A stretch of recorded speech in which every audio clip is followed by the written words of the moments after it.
A chuva caía fina sobre o chão de barro vermelho, criando poças que refletiam a luz amarelada do velho poste da rua. Era um pouco mais de 7 da noite, mas a sensação era de madrugada. A casa era simples, com paredes descascadas e um portão de ferro enferrujado que rangia sempre que se abria. Dentro da casa, gritos. Do lado de fora, 3 crianças, com os olhos arregalados e os pés descalços, encolhidos sob a varanda. Você me ouve, Lúcia? Berrou Chico, a voz rouca, carregada de raiva e arrogância. Você não vai durar uma semana sem mim. Uma semana. Lúcia, com os olhos marejados, segurava um pano de prato úmido entre as mãos. Era uma mulher de 34 anos, pele marcada pelo sol, cabelos presos às pressas. Carregava no rosto o cansaço de uma década de luta ao lado de um homem que, aos poucos, se tornava outro. Não é você quem põe comida nessa casa, Chico. Sou eu que acordo cedo, que crio nossos filhos, que lavo sua roupa cheia de graxa e ainda te recebo com um sorriso mesmo quando você chega fedendo a pinga. Chico não respondeu de imediato. Respirou fundo. Encostou a mão na parede, como se buscasse equilíbrio. Vestia uma camisa de flanela vermelha, suada, e as botas sujas de barro. A chuva molhava sua nuca e escorria pela gola. Ele parecia prestes a explodir. Então, sem aviso, pegou uma mochila velha jogada no canto da sala, abriu a porta com brutalidade e saiu. Se vira, Lúcia. Vamos ver quanto tempo você dura com esses 3 aí te puxando para baixo. Eu sou caminhoneiro. Sou eu quem sustenta essa família. Sem mim, você vai mendigar. As palavras cortaram como navalha. Lúcia não correu atrás. Ficou parada, com o pano ainda nas mãos, o coração disparado e os filhos aos prantos na varanda. Ela não era fraca. Nunca foi. Mas ali, naquele momento, o peso da injustiça a fez vacilar. João, o mais velho, tinha apenas 9 anos. Encarava o pai com os olhos cheios d'água, tentando entender por que aquele homem que ele admirava tanto agora virava as costas. Ana, de 6, apertava o braço da mãe, e o pequeno Gabriel chorava sem entender nada, agarrado às pernas de Lúcia. Chico entrou no caminhão sem olhar para trás. O ronco do motor abafou os soluços das crianças. E, quando a carreta saiu, levantando lama e deixando rastros de abandono, Lúcia caiu de joelhos no chão. Não chorou por ela. Chorou por eles. A vizinhança observava pelas janelas, mas ninguém dizia nada. Já conheciam o temperamento de Chico. Já sabiam das brigas, dos gritos, das noites em que Lúcia ficava sozinha com os filhos, esperando por alguém que só sabia voltar quando bem entendia. Naquela noite, a luz acabou por causa da chuva. Lúcia arrumou o que pôde, colocou os filhos para dormir juntos na mesma cama, abraçados como filhotes assustados. Sentou-se na cozinha escura, apenas com a chama do fogão acesa, e ficou ali, em silêncio. Ouvia a respiração dos filhos, pensava no amanhã. Ela não sabia como seria. Mas algo dentro dela mudaria. Ela não ia mendigar. E Chico? Chico um dia ia entender que abandonou o maior tesouro da vida dele. Mas talvez fosse tarde demais. O sol nasceu tímido no dia seguinte, como se também sentisse vergonha do que testemunhou na noite anterior. A lama ainda cobria o quintal, e o frio da madrugada persistia nas paredes da casa. Lúcia acordou antes dos filhos. Não dormiu bem. A cabeça fervilhava de preocupações, mas o corpo, por hábito, se movia. Ela colocou um café forte para ferver. O cheiro amargo tomou a cozinha, e foi esse aroma que acordou João, que se levantou devagar e veio até a mãe. Mãe, o pai não volta? Perguntou, com os olhos cansados. Ela passou a mão no cabelo dele, tentando sorrir, mas o sorriso morreu na tentativa. A gente vai ficar bem, meu filho. Eu prometo. Com o pouco que tinha na geladeira, preparou um café simples para os 3. Depois, arrumou algumas roupas velhas em uma sacola e saiu com as crianças em direção à rodoviária. Não dava mais para ficar ali. O aluguel estava atrasado, e os vizinhos cochichavam pelas janelas. Foram de ônibus até o interior, para a casa da mãe dela, Dona Zuleide, numa vila humilde cercada por mata e estrada de chão. A casa era pequena, mas o acolhimento era grande. Zuleide, mulher dura, mas justa, recebeu a filha de braços abertos, e olhos cheios de preocupação. Esse Chico ainda vai pagar caro pelo que fez. Disse, ao ver os netos encolhidos no sofá. Mas aqui, vocês têm um lar. Nos primeiros dias, Lúcia sentia vergonha. Parecia ter fracassado. Mas aos poucos, foi se erguendo. Começou a lavar roupas para vizinhos e vender bolos na porta de casa. Não era muito, mas o suficiente para não depender de ninguém. Certo dia, ao ver caminhões parando num posto de gasolina próximo, Lúcia teve uma ideia. Levou suas marmitas ali, com medo, mas foi recebida com sorrisos. Os caminhoneiros, cansados da comida do posto, adoraram a novidade. Tem mais disso amanhã, moça? Perguntou um deles, limpando a boca com o braço. Tem sim, senhor. Pode deixar. E foi assim que ela começou. A dor virou combustível. O abandono virou força.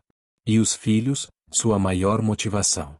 Enquanto isso, Chico, perdido em suas escolhas, nem imaginava que aquela mulher que ele disse não durar uma semana, estava, dia após dia, construindo um império sobre as ruínas que ele deixou. Chico seguiu estrada adentro como se fugisse do próprio reflexo. Na primeira semana longe de casa, sentiu o silêncio no caminhão como uma bênção. Ninguém reclamando, ninguém pedindo atenção, ninguém cobrando. Mas o vazio que parecia liberdade logo virou companhia incômoda. Ele passou a beber mais nas paradas. Ficava horas nos bares de beira de estrada, contando vantagens para outros caminhoneiros. Falava da mulher fraca que deixou como se aquilo fosse uma prova de coragem. A mulher não me acompanhava. 3 filhos puxando para baixo. Fiz foi um favor de ir embora. Mas por dentro, algo corroía. A comida parecia não ter gosto. O cheiro de casa não vinha mais com ele. E quando tentava dormir no banco do caminhão, a lembrança de Ana pedindo para ele não ir embora invadia sua mente como um fantasma. As dívidas começaram a se acumular. O caminhão, financiado, exigia pagamentos mensais que ele mal conseguia fazer. Perdeu um grande contrato por ter chegado atrasado e com a carga danificada. Ele havia bebido na noite anterior e esquecido de cobrir a lona. Os colegas começaram a se afastar. Ele já não era mais respeitado como antes. Nas rodas de conversa nos postos, era o último a ser ouvido. Certa noite, num posto em Minas, um caminhoneiro o encarou e disse: Você era exemplo, Chico. Virou piada. Foi ali, sentado no banco do caminhão, com os olhos vermelhos de álcool e remorso, que ele percebeu que estava sozinho. Não porque foi abandonado, mas porque escolheu abandonar tudo que realmente importava. O caminhão não era mais símbolo de liberdade. Era uma sela sobre rodas. E ele, um homem preso ao próprio orgulho. O tempo passou e a pequena vila onde Lúcia se refugiou virou palco de um crescimento inesperado. As marmitas que ela fazia se multiplicaram. Primeiro, eram 10 por dia. Depois, 20. Logo, não dava mais conta sozinha. Chamou uma vizinha para ajudar. Depois, contratou uma prima. Em menos de 2 anos, Lúcia já tinha uma pequena cozinha industrial improvisada no quintal de casa. As notícias corriam boca a boca entre os caminhoneiros: a marmita da Lúcia é das boas. Vieram de longe para experimentar. E ela, atenta, ouviu cada história, cada necessidade. Aprendeu sobre rotas, sobre cargas, sobre logística. Sem perceber, estava se tornando mais do que cozinheira. Era uma empreendedora nata. Com o dinheiro economizado, comprou uma Kombi usada. Passou a fazer entregas em postos mais distantes. De manhã era comida. De tarde, era conversa com mecânicos e motoristas. De noite, planilhas e cadernos. Lúcia era incansável. Enquanto isso, os filhos cresciam com valores sólidos: respeito, trabalho e amor. João ajudava com as entregas. Ana adorava organizar os pedidos. Gabriel, mesmo pequeno, dizia que um dia seria motorista igual à mãe. Foi então que uma proposta ousada chegou. Um caminhoneiro mais velho, amigo da família, estava se aposentando e ofereceu seu caminhão em bom estado, parcelado, para Lúcia. Ela hesitou. Era muito dinheiro. Mas no fundo, algo pulsava. Aquilo não era mais sobre comida. Era sobre liberdade, sobre provar que podia. Ela comprou. O primeiro frete foi modesto, levar alimentos até uma feira regional. Mas quando estacionou o caminhão na estrada, com a logomarca simples escrita em branco, Transporte Vitória, nome escolhido por Ana, Lúcia chorou. Chico estava irreconhecível. Seu corpo, antes forte e resistente, agora parecia carregar os próprios erros nas costas. As olheiras fundas e o olhar perdido denunciavam noites mal dormidas, dores físicas e espirituais. O caminhão que um dia foi seu orgulho havia sido retomado pelo banco. Estava, agora, com uma mochila rasgada, pegando carona de carga em carga, dormindo em redes improvisadas nos fundos de postos, dependendo da boa vontade de estranhos para comer. Já não bebia por prazer. Bebia por rotina. Bebia para esquecer. Mas nem isso era mais suficiente. As lembranças de Lúcia vinham como faca, não da mulher que ele deixou na varanda sob a chuva, mas da mulher que agora estampava matérias em revistas do setor de transporte, em vídeos que viralizavam nas redes sociais, dando entrevistas com um sorriso calmo e firme. Chico não sabia o que era pior, o silêncio do mundo ao redor ou a voz da própria consciência, perguntando o tempo todo. E se eu tivesse ficado? A estrada, antes sua amante, agora era um lugar solitário, gelado. Ninguém o esperava em lugar algum. Não havia abraço no retorno, nem risada de criança na porta. O que restava era a poeira da solidão e o peso do arrependimento. Enquanto isso, Lúcia florescia. Não foi fácil. No começo, tudo doía. O som do caminhão ao longe, o cheiro do óleo diesel, até a voz grave de algum motorista lembrava Chico. Mas Lúcia foi ao fundo do poço, e, de lá, decidiu cavar para cima. Fez terapia comunitária, participou de grupos com outras mulheres que foram abandonadas. Chorou o que precisava. Gritou. Perdoou. Primeiro a si mesma, por ter acreditado no amor que a machucou.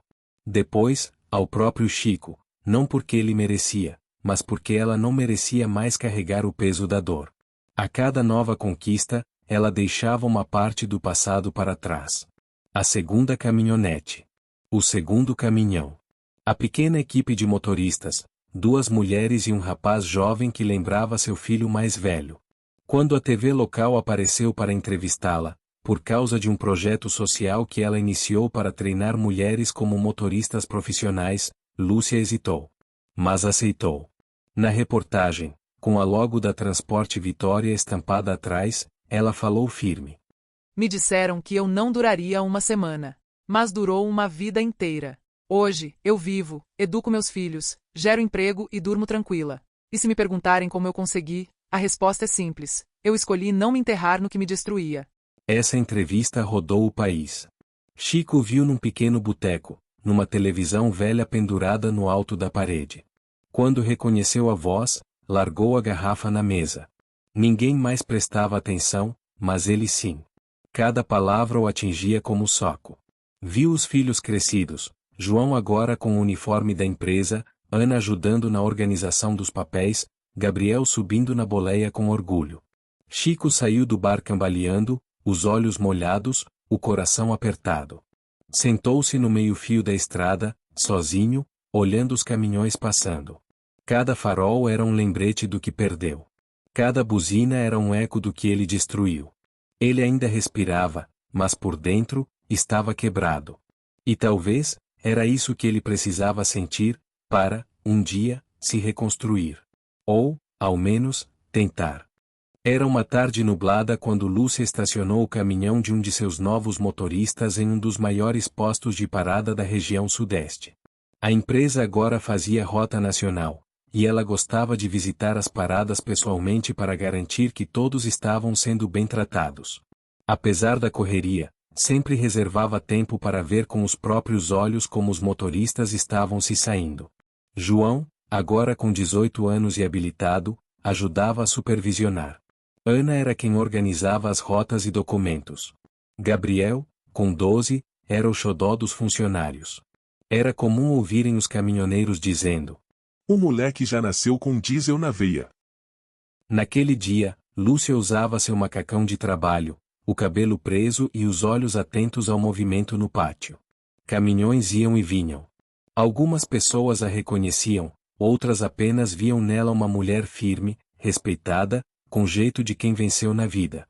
Ela mal percebeu quando, ao longe, um homem magro, de barba rala e roupas gastas, desceu de uma carreta velha encostada ao lado. Ele andava com a postura encurvada, como se o mundo tivesse esmagado seus ombros ao longo dos anos. Carregava uma sacola plástica na mão e uma garrafa de água amassada. Caminhou em direção à lanchonete, mas parou ao ver o letreiro, Transporte Vitória. Congelou. Chico não acreditava no que via. Aquilo não era só uma empresa. Era o nome que sua filha Ana havia escolhido anos atrás, na cozinha apertada da casa da mãe de Lúcia. Aquele nome que ele zombou, dizendo que ninguém levava a sério marmiteira nenhuma. Foi quando a viu. Lúcia sorria ao conversar com um funcionário, apontando uma planilha no celular. Estava diferente, não nos traços, mas na postura. Havia algo ali que Chico nunca havia notado antes, leveza. Ela parecia não carregar mágoa, nem dor. Só força. Força tranquila. Ele ficou parado, suando frio, o coração disparado. Deu um passo para trás, pronto para fugir. Mas não conseguiu. Por mais que quisesse se esconder, aquele momento precisava acontecer. Respirou fundo e caminhou devagar até ela. Lúcia! Murmurou, quase como um pedido de desculpas. Ela se virou. O silêncio entre os dois durou apenas segundos, mas pareceu uma eternidade. João, que estava por perto, parou ao ver o pai. Ana saiu da van e congelou. Gabriel, ainda pequeno, não reconheceu de imediato. Mas Lúcia, ela sim. Ela reconheceu, e soube de imediato que aquele homem diante dela não era o mesmo que a deixou na chuva anos atrás. Era apenas o que restou dele. Chico! Disse, com um aceno de cabeça. A voz calma. Sem ódio. Sem saudade. Apenas maturidade. Ele baixou os olhos. Eu vi a entrevista. Os caminhões. Você venceu. Não foi uma competição. Só decidi não afundar com o barco que você abandonou. Chico assentiu. Os olhos marejados. A garganta presa. Eu só queria dizer que sinto muito. Lúcia olhou nos olhos dele. Não havia triunfo no seu olhar. Havia compaixão. Havia paz. Eu já te perdoei, Chico. Faz tempo. Mas entenda, a gente não é mais aquela família que você deixou. A vida andou. A gente cresceu. E a estrada ensinou muita coisa. Uma delas é que quem vai embora por orgulho, volta por arrependimento. Chico não respondeu. Não conseguia. As lágrimas escorriam. Ela deu um passo à frente, estendeu a mão e disse com firmeza. Espero que você encontre seu caminho. Ainda dá tempo. Mas agora, cada um segue o seu. Chico ficou parado no mesmo lugar, vendo a família que um dia teve, e que agora seguia, firme, sem ele. A estrada é longa. Mas, às vezes, o verdadeiro abismo está entre dois que já foram um. 2 anos se passaram desde o reencontro no posto. Chico nunca mais procurou Lúcia. Ela seguiu sua estrada, e ele, a dele. Mas o peso daquela conversa o acompanharia para sempre, como um espelho que finalmente refletia quem ele havia se tornado. Já Lúcia. Lúcia floresceu. A Transporte Vitória, antes apenas uma ideia entre panelas e sacolas de comida, agora operava com 12 caminhões próprios, motoristas contratados e parcerias com empresas em diversos estados do Brasil. Cada veículo da frota trazia na lataria uma mensagem que ela mesma escreveu. O que hoje te faz chorar, amanhã será tua força. A sede da empresa ficava em uma antiga oficina reformada no interior. No lugar de pneus velhos e óleo espalhado, agora havia computadores, quadros de metas e uma equipe formada por mulheres que, como ela, um dia foram desacreditadas. João assumiu a coordenação de frota, cuidando das rotas e manutenção dos caminhões. Ana formou-se em logística e liderava os contratos e parcerias. Gabriel, aos 14, criava vídeos contando a história da empresa nas redes sociais, emocionando milhares de seguidores. Lúcia tornou-se uma referência nacional. Foi entrevistada em programas de televisão, convidada para palestras sobre empreendedorismo e superação. Recebeu uma homenagem da Associação dos Caminhoneiros como símbolo de força na estrada. Mas nada disso subiu a cabeça. Ela continuava indo aos postos, falando com motoristas, escutando histórias. Sabia que cada caminhoneiro que comia uma refeição da vitória estava, muitas vezes, carregando o peso de um silêncio parecido com o que ela um dia suportou.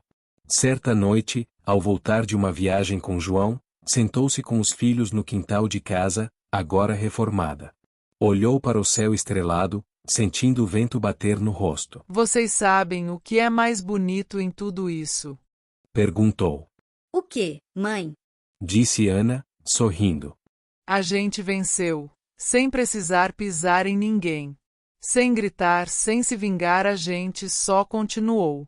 E Deus foi abrindo caminho onde parecia não ter nada. João assentiu. E o pai? Lúcia respirou fundo. Ele é parte da nossa história, mas não é o fim dela. Naquela mesma noite, em um posto distante, Chico dormia dentro de seu caminhão velho. Trabalhava agora como agregado em fretes pequenos, lutando com dignidade, sem bebida, tentando reconstruir o que sobrou de si. Havia perdido tudo, mas ganhado consciência. Em seu rádio, tocava uma música antiga sobre saudade. Ele sorriu amargo, olhando para o nada, e disse sozinho. Ela durou mais que uma semana, durou para sempre. Quem disse que eu não duraria uma semana? Me deu a força para durar uma vida inteira. Para mais histórias como essa, se inscreva no canal, comente também quais histórias gostaria de ouvir por aqui.